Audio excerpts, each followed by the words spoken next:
What is good, Nymfam? I am back with your weekly FPL Eye Test in a week where Nketiah stole the show. Who is it we should be looking out for next game week? We also take a look at my points and early transfer thoughts. So with that, let's see who passed the eye test ahead of game week 11.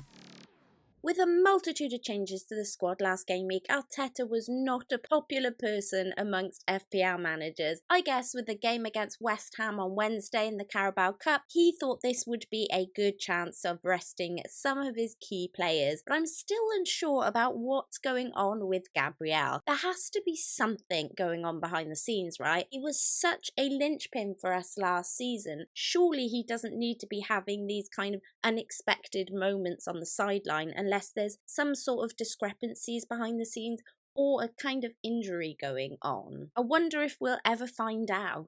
But there was one man in particular who stole the show though, and that was Nketiah. I was asked about him on my Friday locked in stream, and I wasn't sure, to be honest, that he'd have a haul in him based on his inconsistent game time.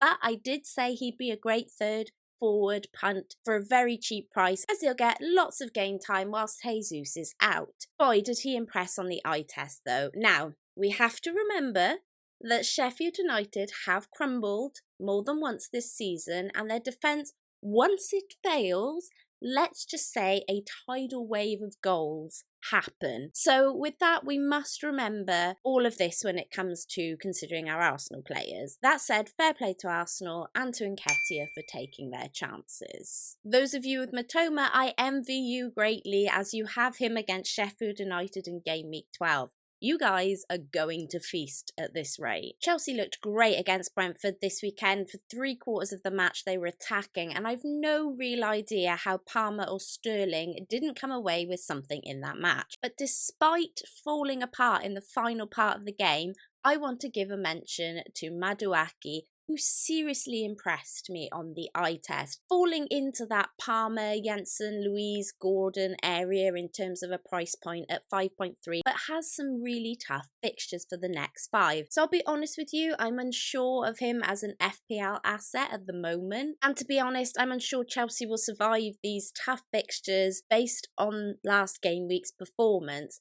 But how many times have we seen good players thrive in bad teams? Seems to be a bit of a theme here when we chat about this most game weeks. I think he deserves a mention for the watch list based on his performance against Brentford. He's absolutely punt territory for sure, but stick him on that watch list and keep an eye on him. On Brentford and Mbeumo as a whole, I sold Mbeumo last week and never thought about keeping him, to be honest, so I'm not feeling so hurt on it. I think if you have other fires to put out, then you could keep him now. If you got off of him like me, consideration for maybe a return back in game week 14, if you can cover the blank in game week 18 though. Just bear that in mind. If you'd like to know my points and early transfer plans, then you know what? They'll be coming up very, very shortly, so just stick with me a little longer. Let's enjoy this time together. With Isaac out for a few weeks, those that took a punt on Wilson were instantly rewarded. Shout out to my mate Rich Clark FPL for doing just that. Wilson got a brace for 13 points, and that now puts him on 44 points, the same as Isaac and Visser. Now look, he's not the cheapest asset at 7.8 million, but if you are 3 up top, he's not a massive jump up from, say, the likes of Alvarez. Of course, he is a time-sensitive signing. Once we hear that Isaac is back in training, then Wilson is likely a quick, swift move on due to rotation again. But I really wouldn't worry about his dusting of difficult fixtures during this time. Wilson has showed he can score against absolutely anybody and certainly passes the eye test. And he'll want to show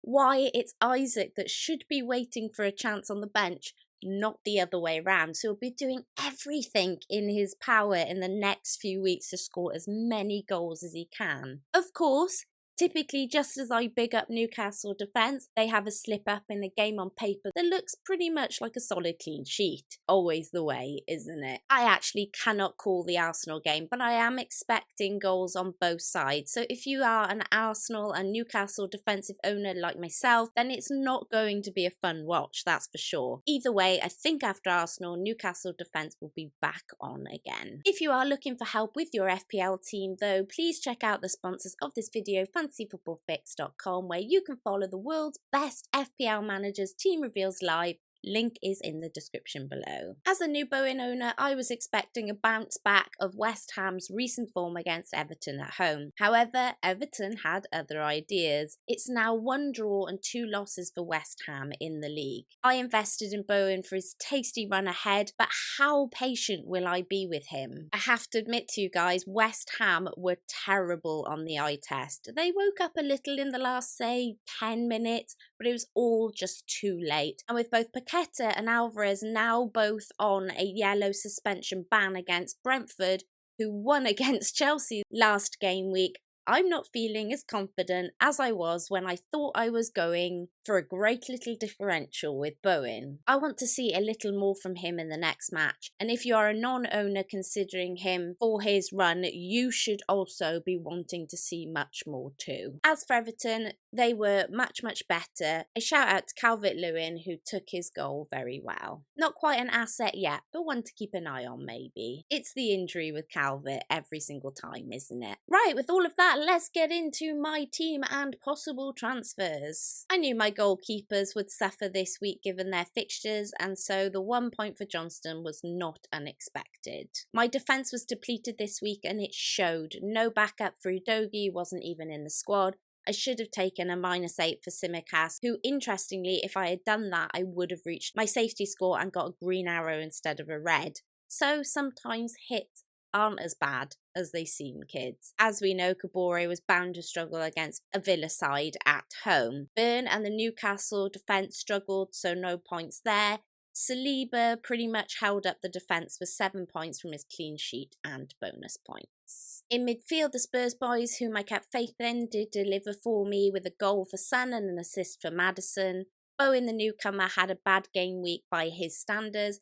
Frustrating, as I could have gone Diaby instead if he had not have been so quiet the past few game weeks. I think I would have tripled up on Aston Villa this week. It was always my plan to go in Mbeumo to Diaby for anyone who's been watching the last few weeks. So yeah, a little bit gutted that his recent form put me off. Louise was my other newcomer, did at least get me an assist, and Salah left it late as my captain but did get a goal. Up front, newcomer Ollie Watkins blanked in a 3-1 win at home, but Haaland woke back up as suspected. We did discuss this in last week's video, with 2 goals and an assist and all 3 bonus points. All of that means I got 67 points, and that's a red arrow to 815,994. It's still in the 1 million club, and as I mentioned before, I was only 2 points off of getting a green arrow. So that just shows you guys how squidgy everything still is. Anyway, let's not beat around the bush. I would have been better off either not doing anything, still keeping Foden, Alvarez and Mbeumo. Of course, I never planned to do that based on their fixtures. And obviously I wanted to cover the EO with Watkins and I needed extra cash. Other than that, I probably would have been better off just making a defensive transfer. But that's what FPL is all about, right? I am not too upset about the fact that I missed out on Foden scoring. Look, he's been absolutely rubbish for weeks. If this is the turn of his run, I have a wild card in my pocket. I will use it to get him back in. But based on his form the last few weeks, I did the right thing in selling him. As for Mbeumo, you could say he came off of the back of a great week last week. Why did you sell him? Well, I didn't have to. I wanted to go in on some Aston Villa assets. So I enjoyed the game more this week with the transfers I had in my team, even though they didn't pay off. With that, let's take a look at my early transfer plans for Gameweek 11, and I think I've missed the window to wildcard this week. I should have done it a couple of weeks ago or last game week. I will sell one of Udogie or Botman for Tsimikas once the midweek fixtures are done, and the plan is then to either wildcard in Gameweek 12 or Gameweek 14, unless the FPL gods are really kind to me and allow me to last out until Game Week 19. But I think both Game Week 12 and Game Week 14 have some nice swings in them that could work in my favour. However, another really bad week in Game Week 11, I think I will be forced to wildcard in Game Week 12. I really do not want to let the gains I've made in the last few game weeks slip away now. So if I can wildcard to keep myself rolling forward, that'll be great. However, just not feeling it this week. There's not many changes apart from defensive ones that I would really make at the moment. I'd like another look at Johnston and Areola, for instance, see whether Udogie is back, whether I want to keep him, see how he performs maybe in a tough fixture. There's just too many questions this week about wildcarding, so I think it'll be held off for at least another week. Next week could be the trigger week though, so make sure you're subscribed and notified because it could be about to go down soon. But let's see how it all goes. A route to Arsenal could appear for me and then maybe I'll end up holding it. All team specific, of course. And that's it. Thanks for watching. Please don't forget to like and subscribe and join the Nim fam on the road to 10k. We are so close to 7k now. You would be really helping me out if you can smash that sub button if you've enjoyed any part of this video. Thank you all so much. Until next time, Nimfria out.